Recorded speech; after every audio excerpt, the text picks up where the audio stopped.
Welcome back to Sledgehammer Horror, guys. I am Ken Sledge, and let's talk horror. Now, today I'm joined by the amazing Key, Graveyard Key. How you doing today, brother?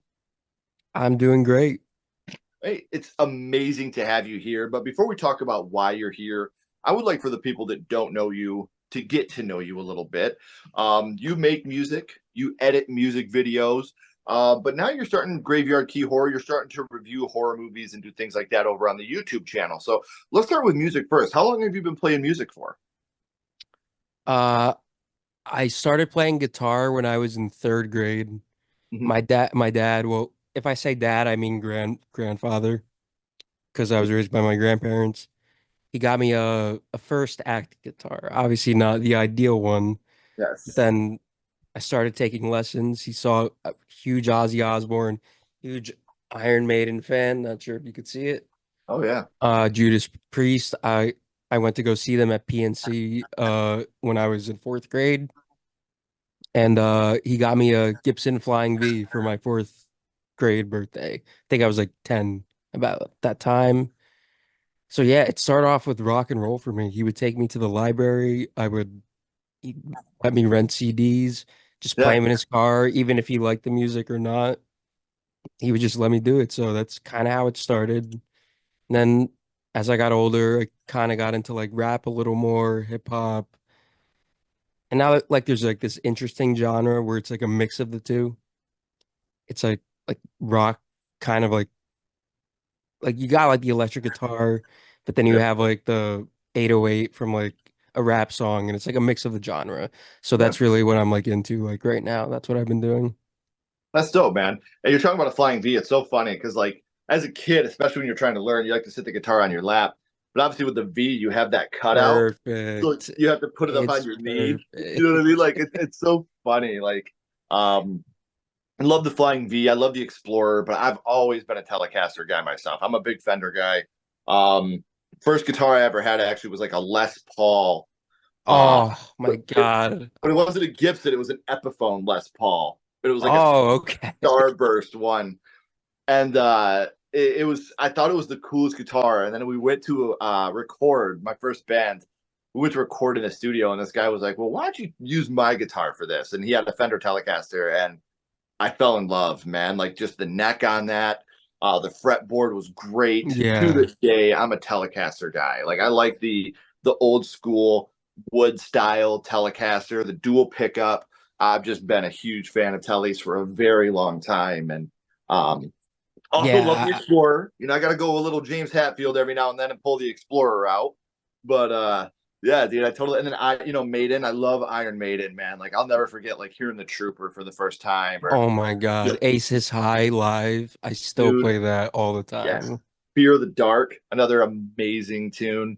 Um, yeah, so I mean, and it's funny because rock and roll and horror, they've always kind of gone hand in hand. Those are two things that um you think of one, you kind of think of the other most of the time, especially with like, Alice Cooper, stuff like that, the horror, rock and roll guys. But what made you decide you wanted to start doing the YouTube channel?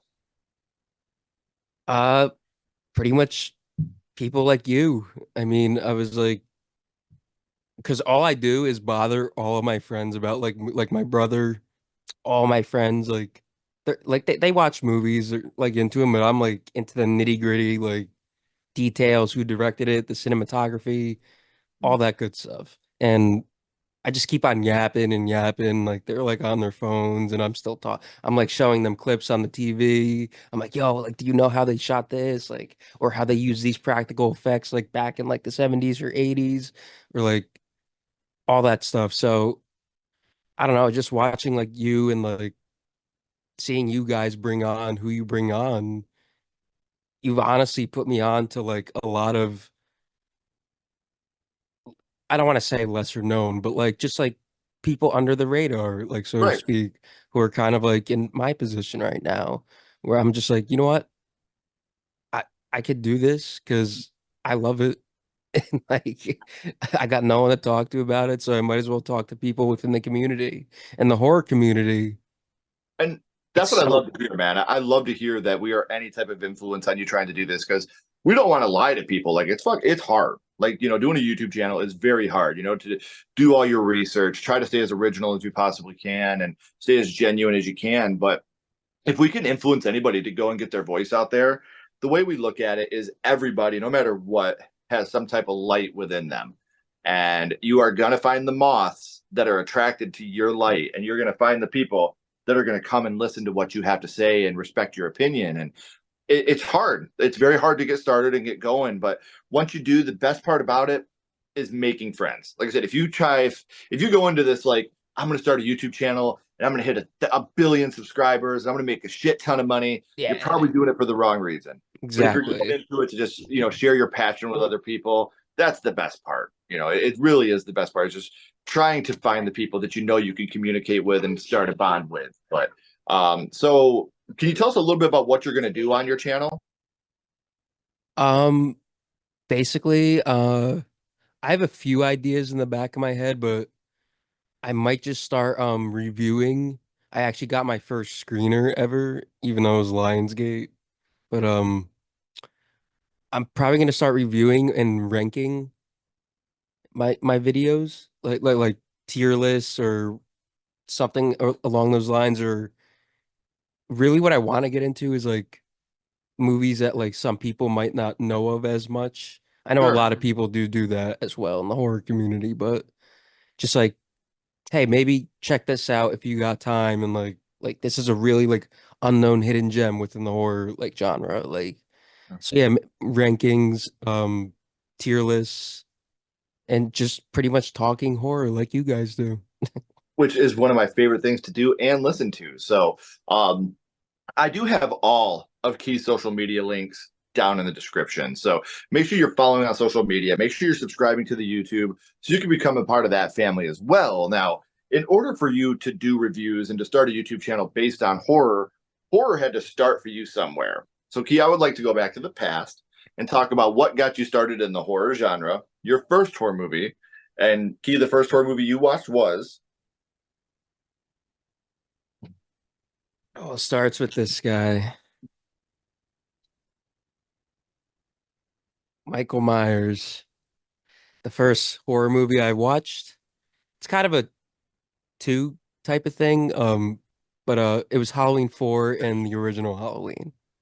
right. No, that's probably generic to a lot of people. It's probably the go-to answer, especially for slashers. But start off with my grandfather, my dad. He would always talk about this movie, Halloween. I didn't know like growing up. Like same around age, I was playing guitar. He would talk about this movie. He's like, it scared the living shit out of me growing. He's like, I was handing out candy to your mother and uncle like on trick or treat night, and that everybody went. He's like, everybody went to bed, and I just turned on this channel on AMC, and he talked about just how the music scared him so much more than anything. And I was the most curious kid in the entire universe. Mm-hmm. Well, I mean, to start And it off with Halloween 4, like one of the better entries in the franchise, in my opinion. my I still think, second favorite. yeah. So I think that this is one of those ones that, it really holds up and there's a lot of great moments in the movie. But do you remember about how old you were the first time you had seen Halloween 4? Yeah. I was in third grade, so I was 8 years old. 8 years old. And this movie, like I said, everybody that knows me knows I'm not the biggest Halloween purist. I make a lot of ribs and I joke a lot about the franchise. I think the franchise is fine. I joke around a lot about not liking these movies and how they're boring or whatever, but that's Right. mostly just ribbing Ashley and my other friends. But um, I love I that, by the definitely way, love Halloween too. 4. And I know I'm not, trying to, wax poetic or even fake ignorance. Horror would not be what it is without Michael Myers, without Halloween in general. Oh So, yeah. we know you were young when you watched it for the first time, hanging out with dad, grandpa, but Halloween 4 has a lot of very effective scenes, especially for a young boy. Do you remember which scene it was that affected you the most? Uh, gonna try and Probably when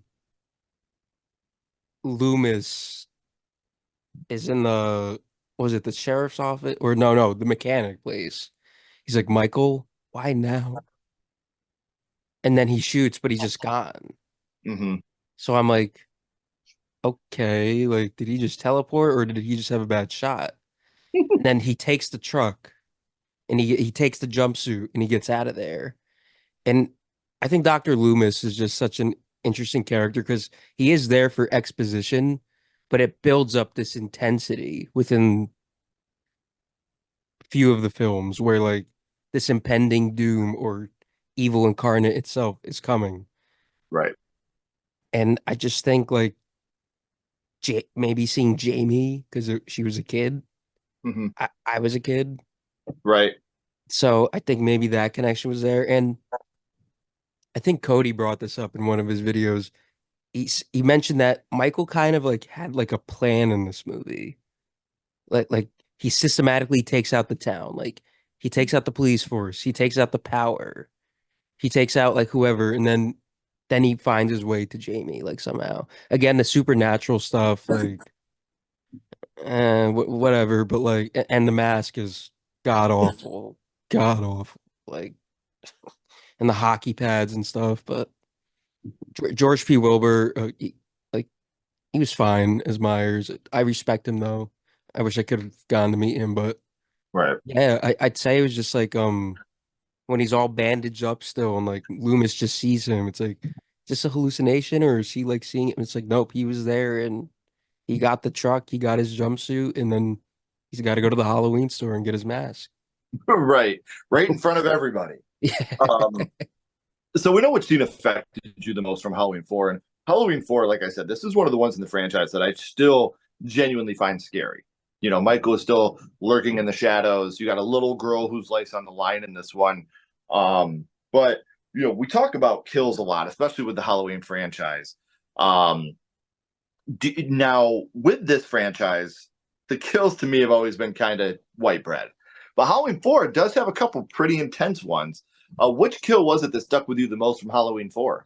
The shotgun kill on Kelly, I believe, easily. I'm like, oh, is Michael going to use a gun? And then, because again, this is my first horror movie, so I'm like, oh shit, he's just like gonna blast her. Nope, uses it Yeah. as a freaking knife. I was like, okay, so that's what we're dealing with here. He, This ba- he bayoneted her without a bayonet, man. exactly, Like just Michael was not fucking around with that one. straight through the wall too. I was like, God damn, like I'm like, this is a force of evil. Yeah. And, you know, this is, like I said, one of the films that I really wish they would have kept the ending and carried on with that. But that's something, you know, that's a story for a whole nother day because I'm not a huge fan of the rest of the Thorn trilogy. Five Oh, will always have a special place for me just because that was the first Halloween film that I had seen was Halloween 5. Um, oh, interesting. yeah, so that's where that started for me. But then, you know, 6 I can't stand. But which film in the Halloween franchise is your favorite of the bunch? Um, my favorite, it's a toss up between four, the original, and this is where I'm probably not gonna get subscribers or followers, but Halloween Ends. Halloween Ends is a fantastic film. I just want to throw that out there. Like Halloween Ends is a very good film. Halloween Ends is a dog shit end to that trilogy. Exactly. Um, It should have been the start of a trilogy, or they should have planted the seeds for what they were doing. And they totally mismarketed it, like if Corey completely. would have been in Kills, I think Halloween Ends would have been a lot more like a lot easily digestible to a lot of people because a lot of what happens in Ends has already happened throughout the franchise. Like in Halloween 4, you get the idea that Michael has imprinted on Jamie and passed the evil on to her. So when people Exactly. are like, oh, he passes evil on to Corey, which I always make fun of anyway. You know, I say he twilighted on him and imprinted on him. He looked But him in the you know, eyes. right. How many eyes has Michael looked into throughout like his 40 years Sure. of killing? Like, Yeah. But, you know, he definitely you know, like that's happened before. Like I said, Halloween 4, he passed the evil on to Jamie. And Yeah, like I said, Halloween Ends, I think, is a good film. It's just a really, really bad end to that trilogy. Um, but with Halloween 4, you're talking about that shotgun kill. We're talking about, all the amazing things that happen throughout that movie. But what would you say your favorite scene from Halloween 4 would be? I got to go with Ted Hollister myself. Shit, Earl. It's Ted Hollister. You dumb son of a bitch. I I was find gonna out that say that's oh shit, that's Ted Hollister. Like you said it. You said you saw him. Like fuck. you, It's a you toss up killed Ted between that. Hollister, damn it. Like Yeah, that's a moment for me. Like when you it's can like have a moment of real levity like that in a movie that makes you genuinely laugh. The guy's out there taking a piss and he gets blown away by the, you know, it's like the lynch mob thing from Kills also, but it's like right? done in a way because like they kill the wrong person, Mhm. but like it's just done like you said. It brings like a little levity, like it's comedic in a sense where they're just like shooting at a bush, like in the whatever garden or whatever, and they're like, "Shit, it's Ted Hollister." Right. Oh, damn, it's Ted Hollister. It's like who? Like who Right. is Like that guy? we're all supposed to know who this is. Um, That so that or the ambulance kill. I mean, there's gripes with it where like in the beginning, it's like why if this guy you're so worried about transferring him, why is he not like chained up or like strapped down, like completely like locked down? And but like when he does the poking through the eyes, yeah. that those two and yeah, those are probably my favorite. And honestly, when at the end. When they just blow him to bits, you think he's dead, and like you said with the ending with Jamie, Yeah. like that Could have that kept I it was going. like, damn, and that is why Halloween 5 is my least favorite in the entire franchise. Oh, okay. Makes sense. So Key, I've had an amazing time talking about, Halloween 4 and what that means to you being your first horror movie. But here for a second, my little buddy Ghostface is here, and he has a question for you. What's your favorite scary movie, Key? What is your favorite horror movie of all time?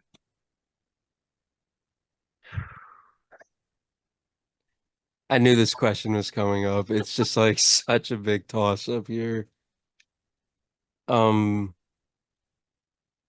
Probably the original Halloween, but also I have a deep-seated love for Creature of the Black Lagoon, like the Nice. old Universal monsters, because my dad used to always play those films and show them to me when I was younger. Yeah.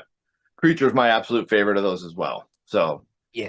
I totally get it. Creature, I think, is the absolute shit. So And I don't know if you saw James Wan is very excited. I was like, holy Of like all the people to do it, I said Juan or Flanagan, man. Those are the two I would watch. easily Flanagan or Wan. I was like, yes, like he's gonna make this because I do follow like the Marvel and DC stuff like a lot. Like I not as much as I used to because it kind of fell off a little. But I grew up reading like the DC comics like a lot. And when he did Aquaman, it made like $1 billion, the highest grossing DC movie of all time. Right. And then there was a rumor because there's I don't know if you've seen the movie Aquaman, but there's this scene where like they're on a boat and like the trench like come out and like they're like these evil like sea creatures and they're just like they look amazing and like the red there's only like a red flare and like they pop out and then at the time when DC was like stumbling they were like James Wan we want you to make a movie based on the trench. I'm like there's not really a movie there because they don't speak, they're just creatures. Right. And then I was like what if he did Creature of the Black Lagoon? I was like there's a story and 7 years later here we are. Run So it. I'm so stoked on it, man. It's gonna be great. So like I said, I've had an amazing time talking about your first and favorite horror movies. But before I let you go, Key, we always bounce back to the same question. And we're gonna go back to Halloween 4. And what we're gonna do is rank this on a skull count. Now, we're not ranking it on acting, production, score, direction, nothing like that. We're not being critics. What we're doing here is ranking this movie on how much it affected you on your first viewing. So 0 skulls being not effective, 5 being extremely effective. You can use half and quarter skulls anywhere in the middle. Key, what would your ranking of Halloween 4 be? 5. I figured. It, I it, figured tur- it had to be up there, man. it's the reason I watch horror and I love horror. It's the only movie that actually scared me when I was a child. Mhm. Well, actually, speaking of, this is a little bit for you, Ken, where I said like I have a surprise for you. After that, I watched Freddy versus Jason, and then I watched I forgot if it was like 3 or 4 or whatever, but the first Child's Play, me and my dad watched together, and this is when Hulu just came out, Mhm. and it was on the computer, and like you didn't have to pay for anything, and Child's Play was on there. That scene when she's holding him, because the whole time you don't see the doll move. You see like little footsteps. You could tell Right. it's like when she's like, I said talk to me, damn it, or else I'm gonna throw you in the fire! You stupid bitch! You filthy slut! Did you fuck with me? my dad both like were like what the fuck is going on? Like, I Yeah, was dude. so scared after that. I was like, yeah, I'm getting rid of all of my toys and stuffed animals. I'm gonna keep them in a box Right. And downstairs away from my room. what an effective scene. One of the most effective scenes in that whole movie, because that's when the first time you actually see the doll come to life. That's what Like I'm you said before saying. that, you see Like footprints, you see shadows. You don't know for sure what's going on, but when you see that doll finally actually come to life, I that's a was wrap. like, what? Like the way his face just because he's like got the smile the whole time, and then she sees there's no batteries, and I'm like, oh, it's probably just gonna be like a possession. We're not gonna see the doll move the whole movie. And then his face just animates, and he's like, "You fucking," and Brad Dourif's voice Oh just brings yeah. that gravitas to it. I was like, my dad literally was like, he grabbed me like by the chest. He was like, "Holy shit!" Yeah. I was Yeah. like, "Oh my God!" You Like I jump a was, mile, and when dad's scared, it's time to go. So yeah, I said it at the beginning, guys, but we are at the end of the third act. The credits are about to roll and the curtain's about to drop. But before that happens, I want to remind you I have all of Key's social media links, and I have the Graveyard Key Horror link down in the description for YouTube. So make sure you're subscribing to the YouTube. Make sure you're following on social media to stay up to date with everything he has coming up for us. Key, don't go anywhere. I have a couple more questions for you. Everyone else, if you haven't already, please like, comment, and subscribe. It does help build the channel more than you know. And follow Sledgehammer Horror on social media. Our links are in the definitely. well. But until next time, keep talking horror, stay what you are, and we'll see you guys soon.